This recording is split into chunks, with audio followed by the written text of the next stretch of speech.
نحمد ونصلي ونسلم على رسوله الكريم اما بعد فاعوذ بالله من الشيطان الرجيم بسم الله الرحمن الرحيم رب اشرح لي صدري ويسر لي امري واحلل عقدة من لساني يفقهوا قولي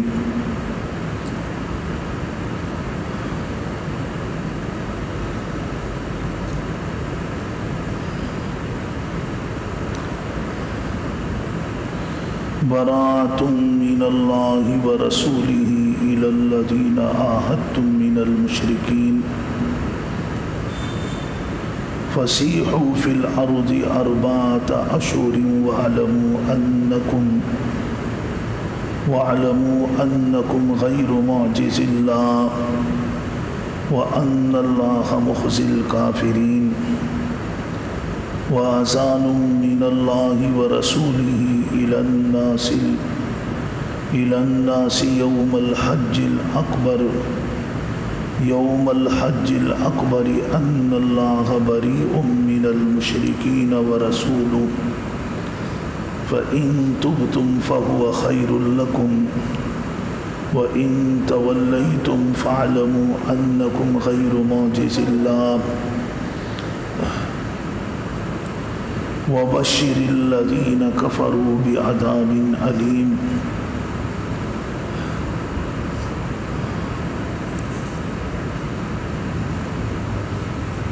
واجب الاحترام گرامی قدر معزز حاضرین محفل،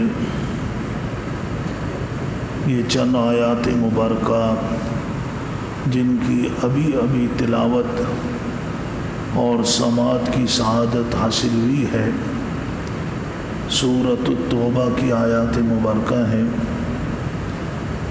آج کے ہمارے درس میں سورۃ التوبہ شروع ہوئی ہے. گزشتہ درس میں سورۃ الانفال مکمل ہوئی. سورۃ التوبہ قرآن کریم کی ان 7 صورتوں میں سے ایک صورت ہے جنہیں 7 طوال کہا جاتا ہے، لمبی صورتیں.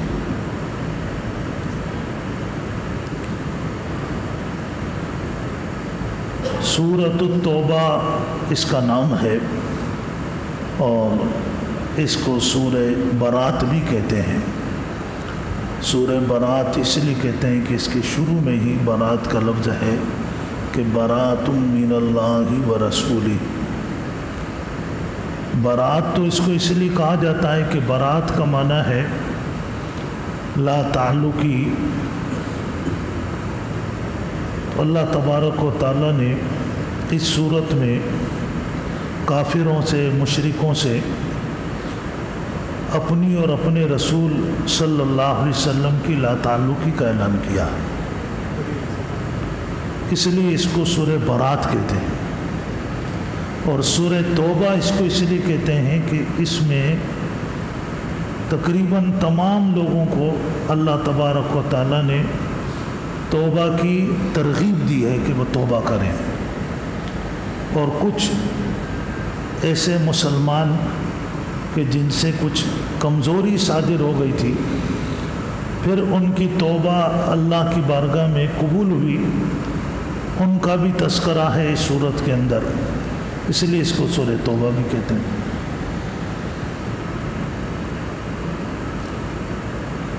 قرآن کریم کی جو باقی صورتیں ہیں ان صورتوں سے سورہ توبہ کی ایک انفرادیت یا امتیاز یہ ہے کہ باقی جتنی صورتیں ہیں ہر صورت کے شروع میں بسم اللہ الرحمن الرحیم لکھی ہوئی ہے. سورہ توبہ کے شروع میں بسم اللہ الرحمن الرحیم نہیں لکھی ہوئی ہے.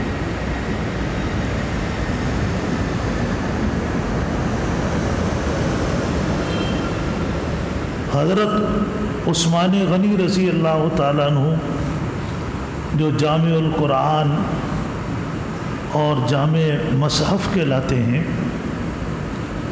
خود ان سے یہ سوال کیا حضرت ابن عباس رضی اللہ تعالیٰ عنہ. اور انہوں نے سوال اس انداز سے کیا، فرمایا کہ آپ نے جو قرآن پاک کو جمع کیا ہے تو اس میں اس کی ترتیب یہ ہے کہ وہ صورتیں کہ جن کی آیات 100 سے زیادہ ہیں ان صورتوں کو میعین کہتے ہیں، ان کو پہلے لائے ہیں۔ پھر اس کے بعد وہ صورتیں جن کی آیات 100 سے کم ہے ان کو مثانی کہتے ہیں، ان کو اس کے بعد لائیں۔ پھر اس کے بعد جن کی آیتیں اور کم ہیں ان کو مفصلات کہتے ہیں، ان کو ان کے بعد لائیں۔ انہوں نے سوال یہ کیا کہ حضرت آپ دیکھیں کہ سورہ انفال کی آیتیں 100 سے کم ہیں، 75 آیتیں ہیں سورہ انفال کی، اور سورہ توبہ کی آیتیں 100 سے زیادہ ہیں، تو ہونا تو ہی چاہیے تھا کہ سورہ توبہ پہلے ہوتی اور سورہ انفال بعد میں ہوتی۔ تو انہوں نے فرمایا کہ بیٹا آپ صحیح کہہ رہے ہیں،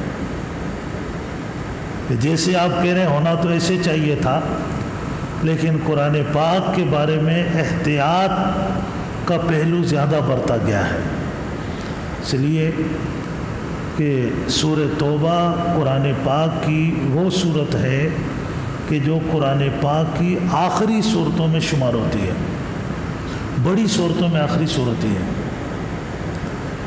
مضمون کے اعتبار سے سورہ توبہ سورہ انفال کے ساتھ بہت زیادہ ملتی جلتی ہے، لیکن حضور اکرم صلی اللہ علیہ وسلم سے کبھی سورہ توبہ کے شروع میں انہوں نے کہا کہ میں نے بسم اللہ نہیں سنی، تو اب ہم نے یہ سمجھا ہے کہ سورہ توبہ سورہ انفال کا جزء ہے، اس کا حصہ ہے، لیکن یہ بھی کنفرم نہیں ہو سکا کہ یہ سورہ توبہ سورہ انفال کا حصہ ہے یا نہیں ہے، لیکن مضمون کے اعتبار سے لگتا ہے۔ تو ہم نے احتیاط کا پہلو برتا کہ سورہ توبہ چونکہ حصہ ہے تو جزء ہے، اس کو بعد میں رکھیں گے، کل کو پہلے رکھیں گے۔ سورہ انفال کی آیتیں اگرچہ کم ہیں اس کو پہلے رکھا، سورہ توبہ کو بعد میں رکھا، بیچ میں بسم اللہ نہیں لکھی کہ اگر یہ اس کا حصہ ہے تو بسم اللہ نہیں ہے، اس کا حصہ شمار ہوگا، اور اگر مستقل صورت ہے تو پھر بیچ میں گیپ رکھ دیا، اس گیپ سے یہ اندازہ ہوگا کہ یہ مستقل صورت ہے۔ اب دیکھیے صحابہ کرام نے قرآن پاک کے جمع کرنے میں کتنی احتیاط برتی ہے، اپنی طرف سے کوئی کام نہیں کیا۔ لیکن ایک مسئلہ دوسرا یہ ہے کہ بعض لوگ جب سورہ توبہ پڑھتے ہیں بسم اللہ ہی نہیں پڑھتے شروع میں، یہ بھی نہیں۔ ایک بات آپ یاد رکھیں کہ قرآن پاک کی تلاوت آپ کہیں سے بھی شروع کریں گے، آپ بیچ سورت سے شروع کریں گے، جیسے بعض لوگ تلاوت کر رہے ہیں، کرتے کرتے تلاوت بند کرتے ہیں، پھر وہاں نشان لگا دیتے ہیں۔ اب نشان لگا دیا آپ نے، بیچ صورت میں نشان لگایا، لیکن جب آپ دوسرے وقت میں بیٹھ کر تلاوت شروع کریں گے تو پہلے آپ اعوذ باللہ پڑھیں گے، اس کے بعد بسم اللہ پڑھیں گے، پھر آپ تلاوت کریں گے۔ یہی چیز سورہ توبہ میں ہوگی۔ اگر آپ پیچھے سے سورہ انفال پڑھتے آ رہے ہیں اور آپ نے آگے بریک نہیں کیا اور آپ آگے اپنی تلاوت جاری رکھنا چاہتے ہیں تو آپ نہ بسم اللہ پڑھیں نہ اعوذ باللہ پڑھیں، اپنی تلاوت جاری رکھیں۔ لیکن اگر آپ نے سورہ انفال پر اپنی تلاوت روک دی اور اب اس میں آپ نے وقفہ کر لیا، اس کے بعد آپ سورہ توبہ سے اپنی تلاوت اسٹارٹ کر رہے ہیں تو معمول کے مطابق کریں گے، پہلے اعوذ باللہ پڑھیں گے پھر بسم اللہ پڑھیں گے۔ تو بہرحال یہ تو حضرت ابن عباس رضی اللہ تعالیٰ عنہ نے حضرت عثمان سے سوال کیا تھا رضی اللہ تعالیٰ عنہ، انہوں نے جواب دیا۔ پھر انہوں نے ایک موقع پہ حضرت علی سے بھی سوال کیا رضی اللہ تعالیٰ عنہ، ان سے بھی پوچھا کہ سورہ توبہ کے شروع میں بسم اللہ کیوں نہیں ہے؟ حضرت علی رضی اللہ تعالیٰ عنہ نے اپنے ذوق کے حساب سے جواب دیا، انہوں نے فرمایا کہ بسم اللہ پہ آپ غور تو کریں کہ اس کے الفاظ سے آپ کو کیا میسج ملتا۔ کا بسم اللہ میں اللہ کے دو صفاتی نام ہیں، ایک رحمان اور ایک رحیم ہے۔ جبکہ سورہ توبہ شروع ہو رہی ہے اس کی ابتدا سے پتہ چل رہا ہے کہ اللہ پاک بہت سخت ناراض ہیں کافروں سے، مشرکوں سے، اور ان سے صرف اپنی ہی لا تعلقی کا اظہار نہیں کر رہے بلکہ یہ کہہ رہے ہیں کہ میں بھی ان سے لا تعلق ہوں اور میرا نبی بھی ان سے لا تعلق ہے۔ کہ وہ صفات جو رحمت کی طرف انسان کی توجہ دلاتی ہیں اور یہاں پر اللہ کی ناراضگی کا اظہار ہے، اس لیے بسم اللہ اس کے شروع میں نہیں لکھی گئی تاکہ پتہ چلے کہ بھئی یہاں ہم اللہ کی ناراضگی ہے ان لوگوں کے ساتھ، شدید ناراضگی ہے کہ جو ابھی تک اتنی طویل مہلت کے باوجود وہ صحیح راستے کو سمجھنے کی کوشش نہیں کر رہا ہے۔ اب آپ دیکھیں سورہ توبہ نازل ہوئی ہے سن 9 ہجری میں، سن 9 ہجری میں نازل۔ اس سے پہلے مکہ کے اندر حضور اکرم صلی اللہ علیہ وسلم نے جو اپنی پرامن دعوت کا آغاز کیا، یہ دعوت 13 سال تک مکہ میں جاری رہی۔ پھر آپ صلی اللہ علیہ وسلم ہجرت فرما کے مدینہ منورہ تشریف لائے۔ اب مدینہ منورہ میں بھی 9 سال ہو گئے، 9 اور 13 22 سال ہو گئے۔ 22 سال کا ایک عرصہ دیا گیا ان مشرکوں کو، کافروں کو سوچنے اور سمجھنے کا، اور اس دوران 13 سال کے دوران حضور اکرم صلی اللہ علیہ وسلم ایک ایک کے گھر پہ گئے، ایک ایک کو جہاں ملا بار بار اس کو سمجھایا۔ بیشتر اللہ پاک نے خود ان کے مطالبے کے مطابق معجزات کا ظہور فرمایا، اور پھر جب حضور اکرم صلی اللہ علیہ وسلم ہجرت کر کے تشریف لے آئے، جنگ بدر ہوئی، جنگ احد ہوئی، جنگ احزاب ہوئی، یہ تمام مراحل گزرے، اور ان تمام مراحل میں ہر مرحلے پر انہیں یقین ہوا کہ یہ اللہ کے رسول ہے صلی اللہ علیہ وسلم۔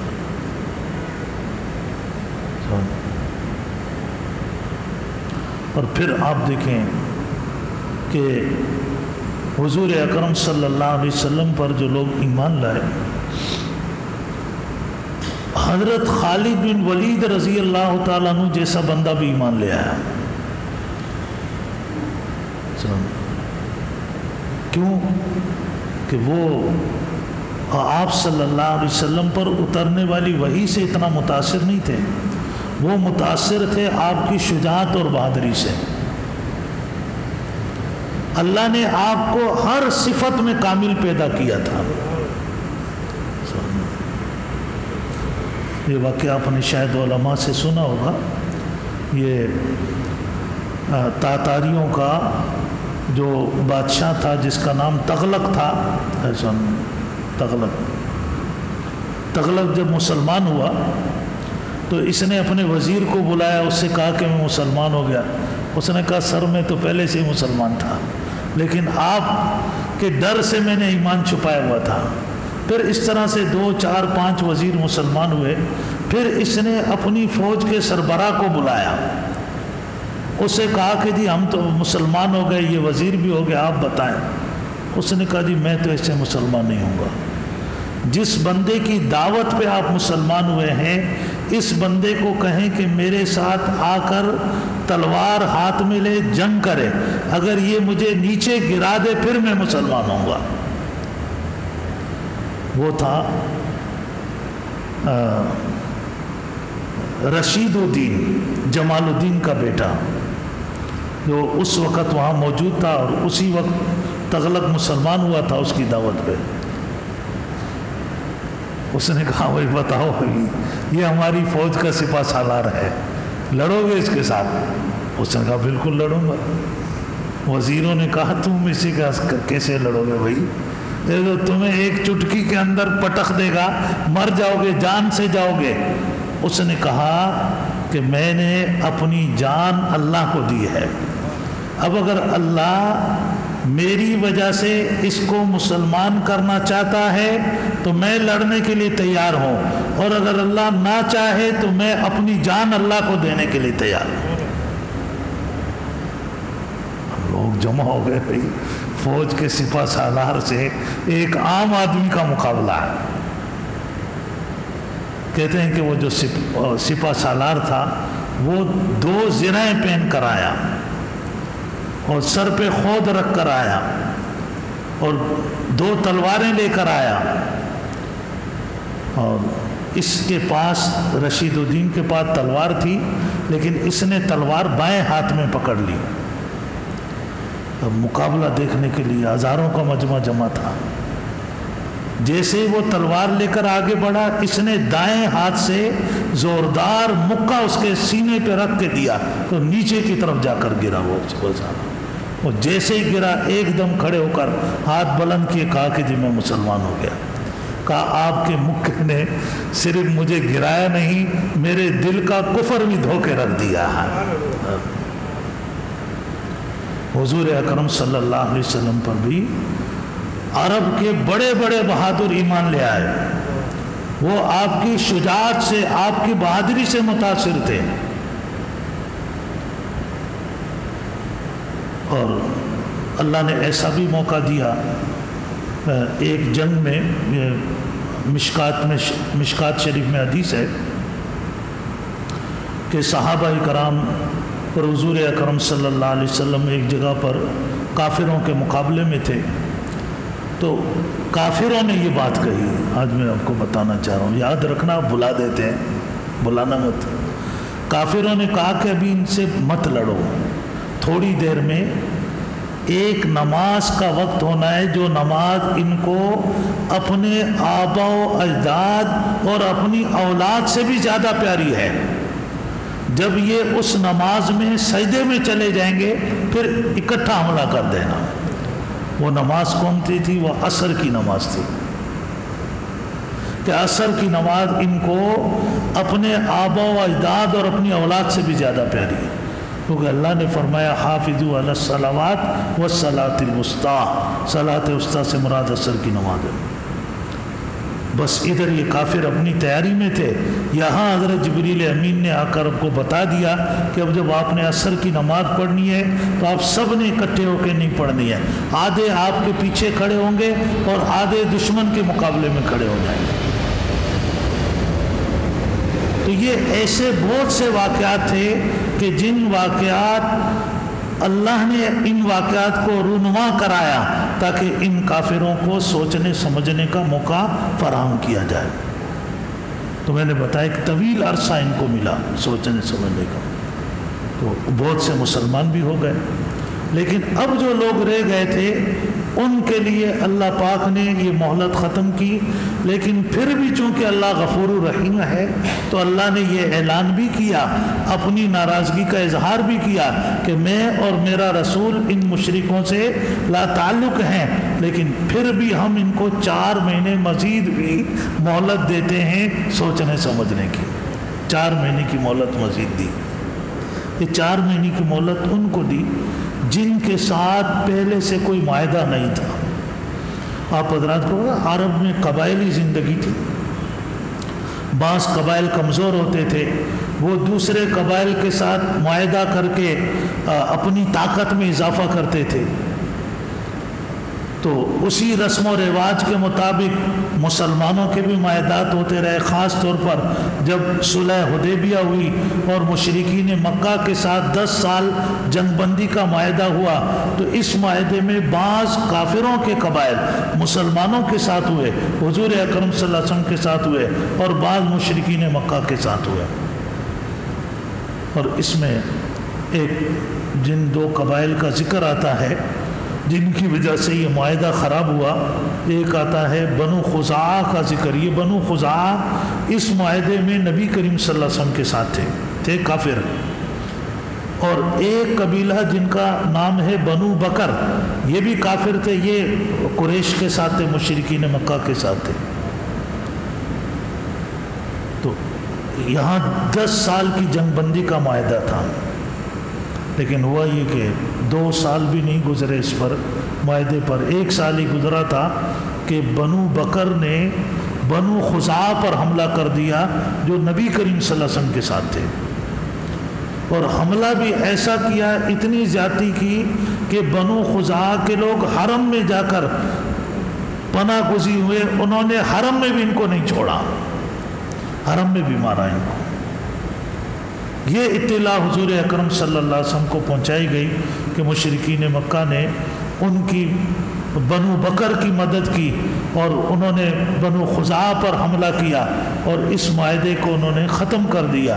تو پھر آپ صلی اللہ علیہ وسلم نے بڑی خاموشی کے ساتھ اللہ کے حکم کے ساتھ مکہ پر حملے کرنے کا پروگرام بنایا، اور بڑی خاموشی کے ساتھ ان کو پتہ بھی نہیں چلا۔ حضور اکرم صلی اللہ علیہ وسلم ایک 10,000 کا لشکر لے کر مکہ کے قریب پہنچ گئے تھے۔ اب یہاں جو معاہدات تھے، جب مکہ فتح ہو گیا، آپ کو پتہ ہے مکہ سن 8 ہجری میں فتح ہوا، اور مکہ رمضان مبارک کے مہینے میں فتح ہوا۔ رمضان کے بعد پھر شوال کا مہینہ شروع ہوتا ہے، آگے پھر حج کا مہینہ۔ لیکن اس سال حضور اکرم صلی اللہ علیہ وسلم کو صحابہ کو موقع نہیں ملا، اس لیے کہ جیسے ہی مکہ فتح ہوا، مکہ کا کنٹرول ابھی پوری طرح سنبھالا ہی نہیں تھا کہ اطراف میں حنین اور بنو خوازن اس طرح کے قبائل تھے، انہوں نے مسلمانوں پر حملہ کرنے کا پروگرام بنا لیا۔ پھر یہ 2-3 مہینے حضور اکرم صلی اللہ علیہ وسلم اور صحابہ اکرام ان مہمات میں مصروف رہے، اور اس سال بھی حج سابقہ طور طریقوں کے مطابق ہوا۔ پھر جب آپ صلی اللہ علیہ وسلم اس مہم سے فارغ ہوئے اور واپس مدینہ منورہ تشریف لے گئے، سن 9 ہجری میں قرآن پاک کی آیتیں، سورہ توبہ کی یہ آیتیں اتری، جس میں اللہ پاک نے آپ صلی اللہ علیہ وسلم کو بتایا کہ اب یہ اعلانات کرائے جائیں۔ چند اعلانات کرائے گئے، اور ان اعلانات کے لیے حضرت ابوبکر صدیق رضی اللہ تعالیٰ عنہ اور علی رضی اللہ تعالیٰ عنہ کو انتخاب کیا گیا۔ اور یہ ان اعلانات کے لیے جن جگہوں کا انتخاب کیا گیا تھا، اس میں عرفات کا میدان اور مینا کے میدان کا تھا۔ اس لیے مینا کا اس لیے رکھا گیا کہ یہ جو مشرکین مکہ کے بڑے بڑے لوگ تھے، یہ حج کے موقع پہ عرفات جاتے ہی نہیں تھے۔ یہ کہتے تھے عرفات تو عام لوگ جائیں، ہم تو مکہ کے مجاور ہیں حرم کے، ہمیں عرفات میں جانے کی ضرورت ہے، مینا میں ہی رہتے تھے۔ اس لیے عرفات میں بھی اعلان کیا گیا، مینا میں بھی اعلان کیا۔ اس اعلان کے اندر ایک چیز یہ تھی کہ آئندہ جو حج ہوگا، اس حج میں یعنی سن 10 ہجری کو حج جو نبی کریم صلی اللہ علیہ وسلم بذات خود تشریف لائے حج کے لیے، اس حج میں کوئی بندہ مشرکانہ طریقے پر حج نہیں کرے گا۔ کوئی بھی حج کرے گا مسلمانوں کے طریقے پہ کرے گا۔ ان کی عبادات میں بہت سے خرافات شامل تھے بعض قبائل کے، اور ان میں تھے کہ ان کے عورتیں اور مرد برہنہ ہو کر طواف کرتے تھے، اور یہ کنسیپٹ تھا کہ جی ان کپڑوں میں تو ہم گناہ کرتے ہیں، لہذا ان کپڑوں کو پہن کر ہم عبادت کریں گے، یہ عبادت قبول نہیں ہوگی۔ شیطان نے اس طرح کے وسوسوں میں ان کو مبتلا کیا ہوا تھا، تو انہیں منع کیا۔ اور دوسرا یہ اعلان ہوا کہ جن کے ساتھ مسلمانوں کے معاہدات ہیں اور انہوں نے اپنے معاہدے کی کوئی خلاف ورزی نہیں کی، اگلی آیت میں آ رہا، وہ اپنے معاہدے تک باقی رہیں گے۔ اس میں 2 قبائل تھے بنو کنانہ کے، جن کے معاہدے ختم ہونے میں 9 مہینے باقی تھے، ان کا وہ 9 مہینے کی مدت ان کو دی گئی۔ اور کچھ قبائل وہ تھے کہ جنہوں نے معاہدے کی پہلے خلاف ورزی کی تھی، جس کے اندر یہ مشرکین مکہ بھی تھے اور قبائل بھی تھے، اور کچھ وہ تھے جن کے ساتھ کوئی معاہدہ نہیں تھا۔ ان سب کو اللہ تبارک و تعالیٰ نے 4 مہینے کی مزید مہلت دی کہ 4 مہینے اور سوچ لو، اور ساتھ میں یہ بھی بتایا کہ وَاعْلَمُوا أَنَّكُمْ غَيْرُ مُعْجِزِ اللَّهِ، یہ جو تمہیں مہلت دی جا رہی ہے، یہ مت سمجھو کہ اللہ تم سے کوئی ڈرتا ہے یا اللہ کا رسول تم سے ڈرتا ہے یا اللہ یا اس کا رسول کوئی کمزور ہو چکا ہے۔ نہ اللہ کمزور ہے نہ اس کا رسول کمزور ہے، اللہ پاک جب چاہے گا تمہیں ختم کر دے گا۔